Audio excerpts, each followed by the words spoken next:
Okay, so hey guys, and welcome back to another predictions video, and in today's video I'm going to be predicting the Volkanovski vs Topuria fight. If you are new around here though and you haven't yet subscribed, please do so. Like the video if you do indeed like the video, and let's get straight into it. So, going into this fight, Volkanovski is 26-3 with 13 KOs and 3 submissions, and Topuria is 14-0 with 4 KOs and 8 submissions. This fight is for the UFC featherweight title. Volkanovski's last fight was a loss via KO in round 1 vs Makhachev, and Topuria's last fight was a win via unanimous decision vs Emmett.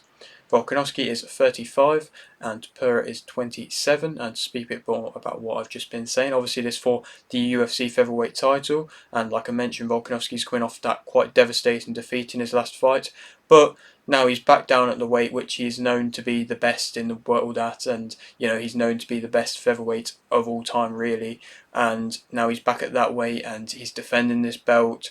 It's the belt which he's defended so many times now, and he's definitely going to be the favourite for this fight. But Topuria's coming as a slight bit of an unknown. I mean, he's got a lot of momentum behind him. He's been talking quite a lot, and that's, I suppose, built hype for the fight to an extent. And he's been on a very good run, and the fact that he is an unbeaten prospect, and the fact that it's somebody who Volkanovski hasn't faced when he has been such a dominant champion, and so far has pretty much beaten every top contender in the division available to him. This name is now a new name and a new challenge, and like I say, somebody who's hyped the fight up quite well. And with the fact of Volkanovski coming off quite a big defeat, and the fact that, I mean, he's been playing up to himself this fight week, he is on the older side of things now. How's all of that going to play a factor for this fight? There's lots of questions, like most fights have, and we're going to find out the answers, of course. So, also on this card, though, is Whittaker versus Costa, in which I think Whittaker will win via split decision. I think this fight's going to be a very close fight. It wouldn't surprise me if this is a really good back and forth fight. Like I say, I think it's going to be very close. I think Whittaker's not really on the best of runs as of recent, but I still think he is one of the top contenders in the middleweight division. But I believe he's just going to edge out Costa in that fight. But like I say, matchup, stylistic wise, everything, that's going to be an entertaining fight. Also on this card is another fight which I'm very excited for, in being Dvalishvili versus Cejudo, in which I think Dvalishvili will win via a unanimous decision. I'm going to be boring with my decision-based predictions, but the way that Dvalishvili fights, it is very much like he's going to smother you and capitalise on kind of any opening weaknesses wrestling wise, and Cejudo hasn't really got too many of them, but I think he's just going to be the one to outwork and just outfight and just dominate again. And I think he could put on a statement victory. And I mean, if you're looking at Cejudo, obviously he's the ex-champ and he's coming off that defeat to Sterling, but it was a close fight, that one was, and I think if Dvalishvili goes out there and gets a dominant victory in this one, then that could really set us up chances for him to get a title challenge against O'Malley. But yeah, that's two entertaining fights also on the undercard that I thought I'd mention. A couple of ones which, I mean, I'll speak about in my kind of weekly fighting roundup, but going back to the main events. So, Volkanovski as a fighter, of course, he's a powerful striker, everybody knows that. He's beaten up some top prospects and just by completely dominating them striking wise, and like I say, he is a very powerful striker. He gauges distance well. As the shorter guy, he's always had to gauge distance well, and he did it very well against Holloway in their fights, and he even did it well in the first fight versus Makhachev. But he does it well, but he's not an overly quick starter, so it does normally take possibly a round for him to do it. But Topuria is not a massive kind of taller fighter compared to Volkanovski. There is, of course, a bit of a height difference, but it's not as big as what I'd say the Makhachev one is, from what I believe. So I feel like it could possibly be a little bit easier to an extent for Volkanovski to find that range. He's got very good inside kicks, used that very well versus Holloway. He's composed, he's always composed wherever position he's in, he always seems composed. Even if he is on his back, he always seems comfortable and never really seemed like he's kind of out of control. Even when he got stopped versus Makhachev, even when he got hit with that really strong kick, obviously his legs were gone, his head was gone, but he still tried to an extent tried to stop what was coming from happening. He couldn't do anything, but it shows that he's definitely got the kind of know-abouts about him when he has been probably in sparring or whatever, or training for the fight. He's been putting himself in positions where he's uncomfortable, and it shows in the fights, and it shows that the fact that, like I say, he can defend himself and can be composed even when he is in a dangerous position. He's very accurate with his work.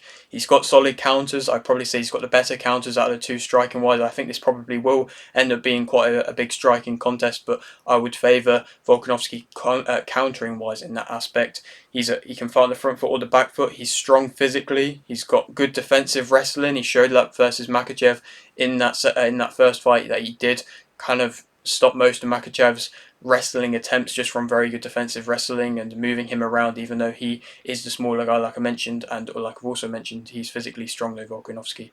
He's well conditioned. I mean, he's been the 5 round distance quite a few times now, and he's proven that he can do it and still look very impressive throughout all the rounds. He imposed himself physically quite well, and overall striking wise, and like I say, now with that defensive wrestling into play as well, he's a pretty well-rounded fighter. Negatives about him, obviously, there's talks about him being past his peak and the fact he has been hurt badly and he's coming off that bad defeat.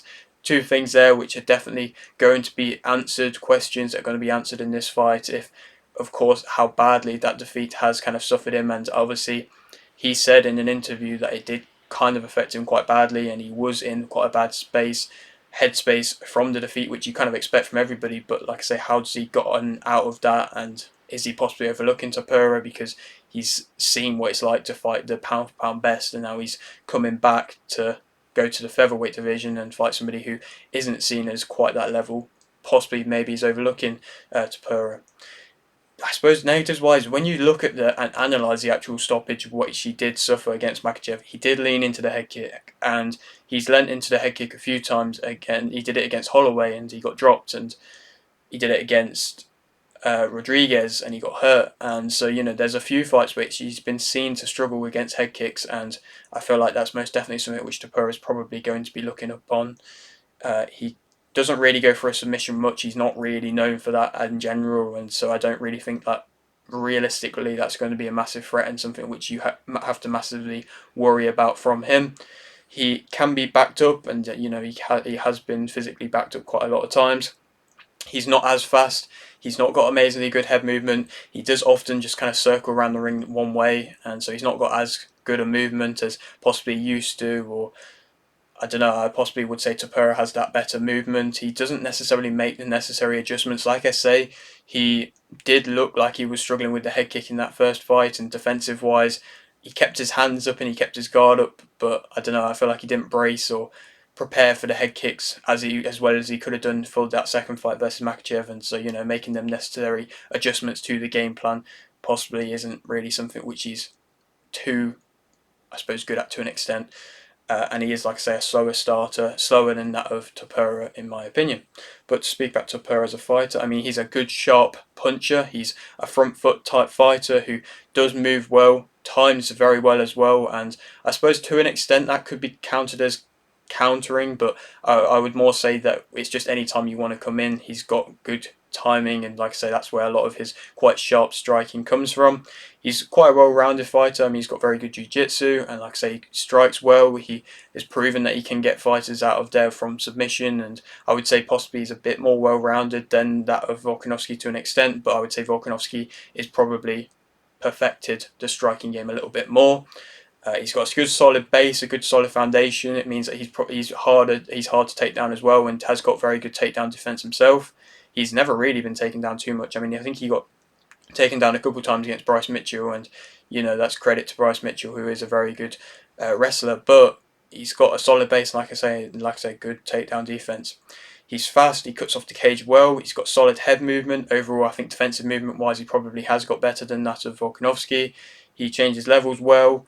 He puts his all into his shots, and he is quite a physical opponent as well when he wants to be. And so, definitely good positives there for which striking wise Volkanovski's going to have to watch out for, and like I say, the speed he's going to have to be careful for.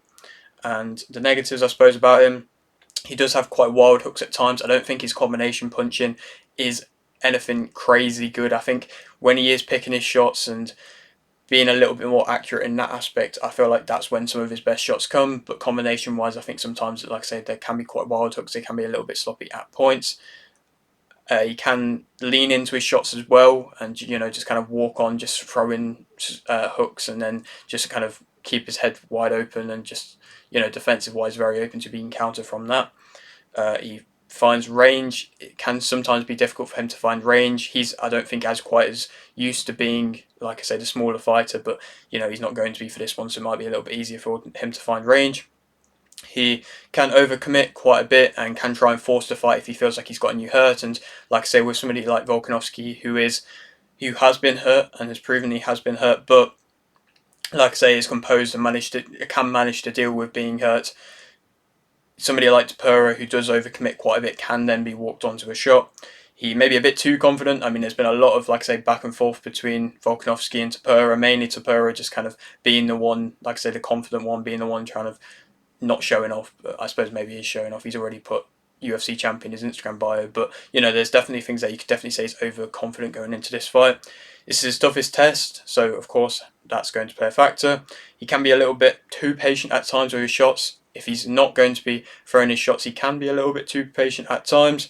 He's not really used to being on the back foot too much. He doesn't really, like I say, his counters aren't incredible, doesn't really counter at lows. I think he'd rather move just completely out of range than try and counter, like just move out of range then counter. He can try and rush finishes, like I say, and can tire as well from trying to rush them finishes in the process. Volkanovski is the favourite for this fight, and I think that Volkanovski will win via unanimous decision. I think he could outwork him into the third, the fourth, the fifth round, kind of work out what's going on with him and try and counter him and, like I say, be the one with the better work rate into the later rounds. And I think Topuria will probably be quite a quick starter and try and get him out there early, because now he's proven that he can be stopped early, Volkanovski. But I think Volkanovski will be able to weather that early storm and then come good into the later rounds and then be able to find success in the later rounds striking wise by, like I say, being the one better on striking. And then if Topuria wants to go for them kind of takedowns, I think Volkanovski's good defensive wrestling will be able to help him out there a lot, and then, in my opinion, to be able to get a unanimous decision victory. Then who he going to fight next? There's not really loads of huge options of who he's already, like I say, fought in the featherweight division. So if he wants to stay around this division, which he probably should realistically, Evolaev is coming off a very good win versus Arnold Allen. He's also an unbeaten prospect, so that could be a big fight as well. Emmett is coming off a big win as well in his last fight, and he's somebody who's still been floating around in the kind of top level of the division. Or if he does want to go up, I feel like the only fight which could possibly, in my opinion, be seen as entertaining would be the winner of Topuria versus Saint Denis fight. That could be an entertaining fight, and I suppose to an extent, if he does want to build himself up to having another opportunity to be that double champ and fight for another belt again, I feel like if he's probably going to have to fight one of the top contenders, and like I said, the winner of the Topuria versus Saint Denis fight could be that. But yeah, that's it for today's video. Hope you did enjoy. Like the video if you did indeed like this, subscribe if you're new, and thanks for watching.